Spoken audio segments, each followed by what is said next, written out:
Si vous avez cliqué sur cette vidéo, c'est probablement parce que vous trouvez que vos photos ressemblent à celles de n'importe qui et que vous aimeriez qu'elles sortent un peu plus du lot. Je regarde énormément de photos, surtout sur Instagram, mais aussi sur Facebook, sur des forums dédiés à la photo.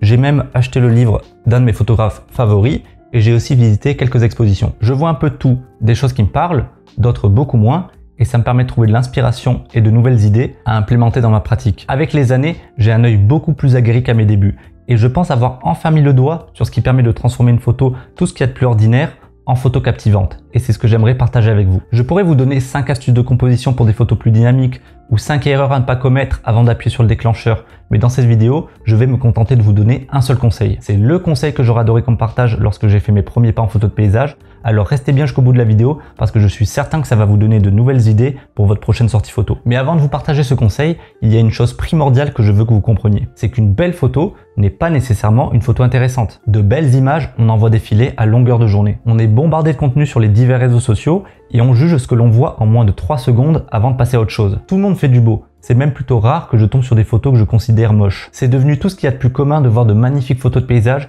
qui ont été prises à l'autre bout de la planète. Aujourd'hui, plus grand chose ne nous surprend, ou en tout cas peu de choses. Si vous cherchez à faire du beau, il n'y a rien de plus simple. Il suffit de photographier un coucher de soleil et ça vous garantit une belle photo. Ou un spot populaire, comme par exemple le Mont Saint-Michel. Ça vous garantit aussi une belle photo. Alors si vous combinez les deux, coucher de soleil et spot populaire, c'est presque impossible de se louper. Et avec l'arrivée des smartphones, la photo de paysage, c'est devenu de plus en plus accessible, au point que je n'arrive pas toujours à distinguer une photo prise par un smartphone d'une photo prise par un réflexe. En fait, ça n'a jamais été aussi simple de faire une belle photo.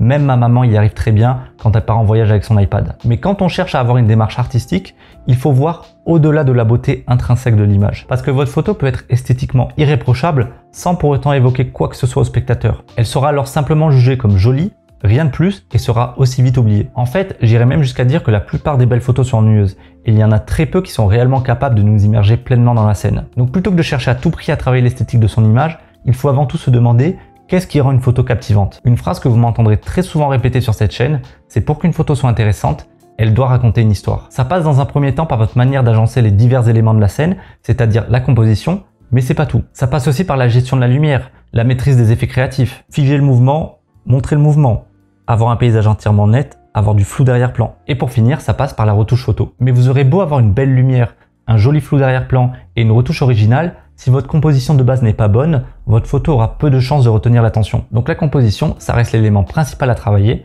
mais il ne faut pas négliger le reste pour autant. Tous ces éléments réunis vont former une harmonie visuelle et c'est elle qui va réellement immerger le spectateur dans la scène. Et il y a tellement de possibilités différentes pour créer cette harmonie visuelle que ça serait dommage de bêtement reproduire une photo d'un autre photographe et donc de raconter une histoire qui existe déjà. C'est comme si un chanteur décidait de faire une reprise d'une chanson connue, mais en conservant le même style, le même tempo et en la jouant exactement note pour note. Et bien aussi joli que soit la reprise, c'est pas spécialement intéressant et tout le monde préférera écouter l'original. Pour qu'il y ait un réel intérêt à écouter une reprise, il faut que le chanteur l'adapte à sa manière, qu'il y apporte sa personnalité et son style. Le même principe s'applique en photo. Si votre image n'est qu'une pâle copie de ce qui se fait ailleurs, on vous dira chouette photo et ça s'arrêtera là. Le spectateur ne poussera pas la réflexion plus loin. Vous aurez une très belle image, mais qui n'arrivera pas à capter son attention plus de 3 secondes. Mais alors, qu'est-ce qui fait qu'une photo sera mémorable, qu'elle scotchera le spectateur devant son écran et qu'elle retiendra son attention plus longtemps que ces fameuses 3 secondes? D'après moi, le meilleur moyen d'y parvenir, et c'est vraiment ce que je veux que vous reteniez de la vidéo, c'est de jouer avec les attentes du spectateur. Autrement dit, il faut le surprendre en lui proposant une perspective unique de la scène. Et c'est bien plus facile à dire qu'à faire,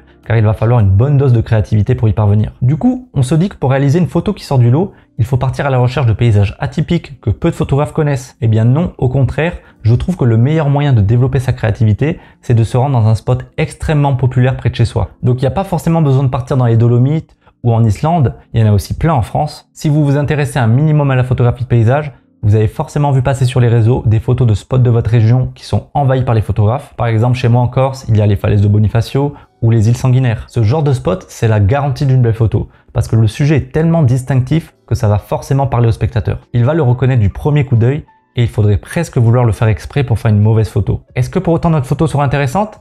Eh bien je me répète, mais si on se contente de faire ce qu'on a déjà vu sur les réseaux, malheureusement non. Alors pourquoi je dis qu'il faut photographier des spots populaires? Ça peut sembler assez contre-intuitif comme conseil, mais je vous assure que c'est un excellent exercice pour développer votre créativité. Plutôt que de chercher un nouveau sujet dans un lieu qui vous est inconnu, vous allez, comme je vous ai dit, vous rendre dans un spot populaire près de chez vous, prisé par les photographes et que vous avez même déjà peut-être photographié par le passé. Près de chez moi, il y a un endroit vraiment unique qui est très connu des randonneurs, qui s'appelle l'Arche de Corté et c'est un de mes spots photos favoris. Mais en recherchant cette arche sur Instagram, on se rend vite compte que tout le monde fait exactement la même photo. Les réseaux sociaux nous influencent inconsciemment dans notre manière de photographier et on reproduit ce qu'on a déjà vu sans forcément s'en rendre compte. La première fois que j'ai vu une photo de cette arche, je l'ai trouvée fantastique, mais à force de voir toujours la même composition, je vous assure que ça ne me fait plus du tout le même effet. Je vois juste de jolies photos, mais qui racontent toutes la même chose. Et il n'y a aucune honte à regarder ce qui se fait ailleurs pour trouver de l'inspiration, c'est même normal. Mais il faut aussi rester vigilant parce que de cette manière, on peut très vite brider sa créativité. Photographier un spot populaire, pour moi, c'est un peu comme photographier la tour de Pise en essayant de ne pas penser à la célèbre pose. C'est inévitable, ça va forcément nous traverser l'esprit. Donc il faut essayer de proposer une nouvelle approche pour surprendre le spectateur. Le but, c'est pas nécessairement de chercher à faire mieux que l'original, mais simplement d'apporter sa vision unique de la scène, sa touche personnelle. Et pour ça, on dispose d'un excellent point de départ parce que premièrement, vous savez ce que vous avez photographié, le sujet est déjà délimité, et deuxièmement, on sait d'avance quelle composition ne surtout pas reproduire. Vous n'aurez donc pas d'autre choix que de vous creuser la tête pour trouver une composition qui sort du lot. La toute première fois que je suis allé à ce spot, j'ai fait une composition très basique, comme toutes celles que vous avez vues, mais la seconde fois que j'y suis monté, j'avais en tête d'essayer quelque chose de différent. J'avais le droit de tout faire, sauf ce que j'avais déjà vu. Et voilà ma version de l'arche. J'ai vraiment rien fait d'extraordinaire. Je me suis juste placé de l'autre côté de mon sujet, en contre-plongée mais tout de même assez proche pour que l'arche occupe une bonne partie du cadre. J'ai placé une personne et j'ai centré ma composition. Elle n'est pas forcément plus jolie que les autres, mais je la trouve bien plus intéressante. Je me souviens même au moment où je l'ai posté sur Instagram, m'être fait republier par un compte qui partage des photos de la Corse, et ils avaient écrit en légende « l'arche sous un autre angle ». Et ça m'a fait sourire parce que c'était exactement le but recherché. Et ce que j'ai proposé là, c'est une possibilité parmi tant d'autres. Voilà la version d'un ami photographe bien plus talentueux que moi, qui lui a utilisé l'espace négatif pour guider le regard du spectateur dans la partie inférieure de l'image. Il s'est quand même placé assez loin, donc l'arche paraît toute petite, et il a choisi d'inclure une personne pour donner une notion d'échelle par rapport à celle-ci et aux arbres. On reconnaît immédiatement l'endroit, mais l'ambiance proposée et surtout les émotions dégagées sont très différentes.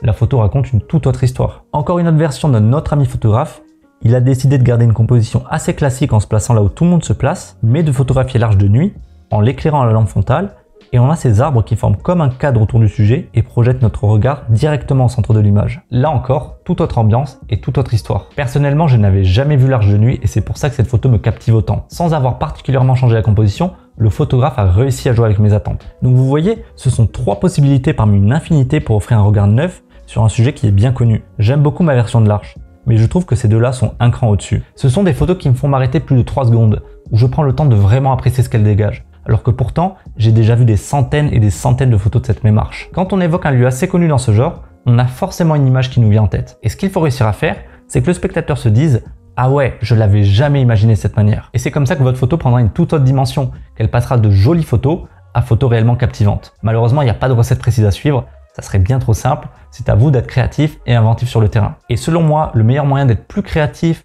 pour être capable de proposer une nouvelle perspective, c'est bien de travailler son œil de photographe. Parce que c'est bien beau de savoir qu'il faut surprendre le spectateur, mais c'est pas pour autant que vous allez y arriver du premier coup. Quand on imite, on ne prend aucun risque, parce qu'on est certain que la composition fonctionne. Mais quand on tente quelque chose de différent, eh bien on prend le risque de totalement se planter. Mais je donne plus de crédit à quelqu'un qui tente d'innover, plutôt qu'à une personne qui reste dans sa zone de confort et se contente de refaire ce qui a déjà été fait. Ne vous faites pas trop de soucis, avec l'expérience, vous serez plus à même de juger ce qui fonctionne ou non. Parce que pour moi, l'œil de photographe, c'est pas quelque chose d'inné, ça s'acquiert avec le temps et surtout avec beaucoup de pratique. Mais il faut pas pratiquer n'importe comment. Il y a des règles de composition qui sont là pour nous épauler et nous aider au mieux à créer cette harmonie visuelle. J'ai d'ailleurs écrit tout un livre à ce sujet que je vous invite vivement à lire si vous souhaitez progresser en photo de paysage. J'y partage tous les outils que j'utilise comme par exemple la distance focale, l'échelle de la scène ou encore l'espace négatif. Et tout ça accompagné de nombreuses illustrations. C'est 100% gratuit et vous pourrez retrouver le lien de téléchargement dans la description. Ces outils que je vous présente dans ce livre, c'est un premier pas vers l'harmonie visuelle. Mais comme je l'ai dit en début de vidéo, il y a aussi votre gestion des effets créatifs, de la lumière et de la retouche qui entre en jeu. Une seconde chose que je veux absolument que vous reteniez de cette vidéo, c'est qu'une photo captivante, c'est pas le résultat d'une maîtrise absolue de son boîtier, ni d'utilisation de techniques avancées comme le focus stacking ou d'une retouche intensive avec des couleurs éclatantes, du HDR et des remplacements de ciel pour que tout soit parfait au millimètre près. Ce genre de photos, elles essayent de nous en mettre plein la vue pour cacher le fait qu'elles ne transmettent aucun message. Elles ont une belle apparence, une belle coquille, mais l'intérieur est assez vide. Ce n'est pas la technique qui importe, mais bien l'émotion que vous avez su transmettre. Vous devez apprendre la technique à fond dans un premier temps, mais ensuite être capable de vous en libérer. Donc une photo captivante peut très bien avoir des défauts, mais elle a avant tout cette volonté de raconter une histoire différente. Pour autant, il ne faut pas chercher à en faire trop en utilisant 50 outils de composition différents. Les photos qui savent rester simples sont souvent celles qui ont le plus d'impact. Quand on complexifie trop la composition, on rend aussi plus complexe la lecture de l'image, et il y a de fortes chances que le spectateur ne s'y retrouve pas. Donc pas besoin de réinventer la roue à chaque fois. Faites quelque chose de simple mais efficace. Quand vous aurez accumulé suffisamment d'expérience, vous pourrez vous affranchir de ces règles. Parce qu'en fin de compte, la photographie, ça ne se limite pas à un ensemble de règles bien rigides auxquelles il ne faudrait jamais déroger. Le meilleur moyen de réaliser des photos qui sortent de l'ordinaire, c'est bien d'aller au-delà de ces dernières. Mais encore une fois, il n'y a pas de recette précise à suivre et ça demande un œil très créatif. Je vais vous donner un exemple tout bête. En photographie de paysage, dans 99,9% des cas, on cherche à tout prix à éviter un flou de bouger. Le flou de bouger, c'est le flou causé par le mouvement souvent involontaire de notre appareil. Ça montre juste qu'on ne maîtrise pas sa vitesse d'obturation, que notre trépied est mal fixé ou qu'on a la main qui tremble. Généralement, on retrouve ce flou sur les photos de débutants qui ne maîtrisent pas encore leur boîtier et ça ne met pas du tout en valeur la scène. Eh bien, pourquoi pas sortir des sentiers battus et essayer d'être créatif avec? Cette photo ne respecte absolument aucune règle et pourtant, ça fonctionne merveilleusement bien. Après, ce genre d'image, ça plaît ou ça plaît pas. Mais il y a une vraie prise de risque et c'est pour ça qu'elle nous marquera davantage. J'irai pas jusqu'au point de dire que la photo est captivante, mais elle dégage quelque chose, ça je peux pas le nier. Allez pas mettre pour autant l'étiquette du flou artistique sur tous vos photos ratées, on la connaît tous la combine. Tant qu'on y est, je vous partage quelques autres photos de ce même photographe que je trouve vraiment captivantes. Allez voir son Insta que je mets en description, il s'appelle Elliot et il est beaucoup trop talentueux. Il fait autant du paysage que du portrait et c'est une de mes plus grandes sources d'inspiration. Ces photos pour moi c'est une véritable bouffée d'air parce que ça change de tout ce que je peux voir au quotidien. Ce sont certainement pas les plus belles images mais elles sont très loin d'être ennuyeuses. Même sur des lieux bien connus et très photographiés comme à Etretat ou en Islande, elles nous offrent un regard neuf. Et je vous mets également l'Instagram de Gontran parce que lui aussi a un œil très créatif. Donc n'ayez pas peur d'expérimenter avec tout ce qui peut avoir une influence sur l'harmonie visuelle d'une image. Jouez avec l'espace négatif ou au contraire prenez un plan très rapproché pour capturer les détails du sujet. Jouez avec la contre-plongée ou réalisez une prise de vue aérienne. Faites de la retouche en noir et blanc ou utilisez une palette de couleurs peu commune. Vous pouvez même vous essayer à l'argentique pour obtenir un cachet qu'on ne retrouve pas sur les appareils photo numériques. C'est de cette manière que vous allez mettre la main sur une identité visuelle qui vous est propre, sur un style bien à vous. Si vous voulez aller plus loin, j'ai écrit un article très complet sur la recherche du style en photo de paysage que je vous mets également en description. Bref, il y a une infinité de possibilités pour transmettre son message. Et si vous ne cherchez que la beauté purement esthétique, eh bien, votre photo aura de grandes chances d'être ennuyeuse. Avant de vous laisser, il faut que je précise un dernier point. Tout ce que je viens de dire jusqu'à présent, c'est valable quand on cherche à avoir une démarche artistique. Mais en soi, il n'y a aucun mal à faire du beau pour faire du beau, sans forcément chercher une signification profonde à travers l'image. Toutes les photos n'ont pas vocation à être captivantes. On peut photographier des moments de vie qui seront de simples souvenirs, sans forcément chercher à en faire quelque chose de très artistique. La photographie de paysage, ça reste un hobby pour la grande majorité d'entre nous. Le plus important, c'est de s'amuser, de partager ces moments avec d'autres passionnés et surtout de prendre du plaisir. Mais voilà, je pense que de temps à autre, il faut aussi être capable de proposer quelque chose d'un peu plus recherché. Ça nous apporte un certain challenge personnel, ça nous permet d'évoluer et c'est ce qui rend la discipline si intéressante. D'ailleurs, j'exagère un peu, mais je trouve qu'il n'y a rien de plus ennuyeux qu'une pause longue. Si vous voulez découvrir pourquoi, j'explique tout ça très en détail dans cette vidéo qui s'affiche à l'écran.